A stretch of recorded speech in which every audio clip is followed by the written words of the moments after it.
தமிழ்நாடு அரசுக்கு பணம் வரல, தமிழக அரசுக்கு ஒண்ணுமில்ல. மத்திய அரசாங்கம் பட்ஜெட்டை யாருக்கு போடும்? இந்தியா முழுமைக்கு இருக்கிறவங்களுக்கு போடும். தனித்தனியா ஒவ்வொரு மாநிலத்துக்கும் பட்ஜெட் போடுவாங்களா? மத்திய அரசு பட்ஜெட்டில் தமிழகத்தின் பெயர் இடம்பெறவில்லை என எழுந்திருக்கும் புகார் குறித்து செய்தியாளர் எழுப்பிய கேள்விக்கு கோவை பாஜக எம்எல்ஏ விளக்கமளித்துள்ளார். இது பாருங்க, மிக சரியான கேள்வியை நம்ம சன் டிவிக்காரர் கேட்கிறாரு. என்னன்னு கேட்டா, தமிழக அரசுக்கு பணம் வரல, தமிழக அரசுக்கு ஒண்ணுமில்ல. அதாவது போடப்பட்டிருப்பது மத்திய அரசாங்கத்தோட பட்ஜெட். மத்திய அரசாங்கம் பட்ஜெட்டை யாருக்கு போடும்? இந்தியா முழுமைக்கு இருக்கிறவங்களுக்கு போடும். தனித்தனியா ஒவ்வொரு மாநிலத்துக்கும் பட்ஜெட் போடுவாங்களா?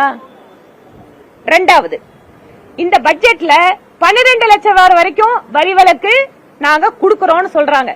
இதுல தமிழ்நாட்டுல இருக்கிறவங்களுக்கு மட்டும் நாங்க 8 லட்சத்துக்கு வரி வாங்குவோம்னு சொன்னாங்களா?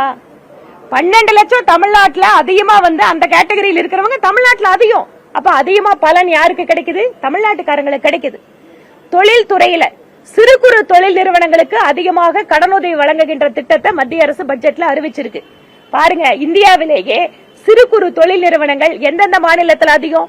தமிழ்நாட்டில் அதிகம், மகாராஷ்டிராவில் அதிகம், குஜராத்தில் அதிகம், தெலுங்கானாவில் அதிகம்.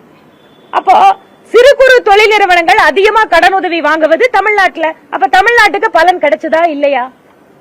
இந்த மாதிரிங்க பொத்தாம் பொதுவா தமிழ்நாட்டுக்கு தரலங்கிறது. ஆனால் அறிவிக்கப்பட்டிருக்கக்கூடிய திட்டங்களில் அதிகமாக பலன் பெற போவது தமிழ்நாடு தான்.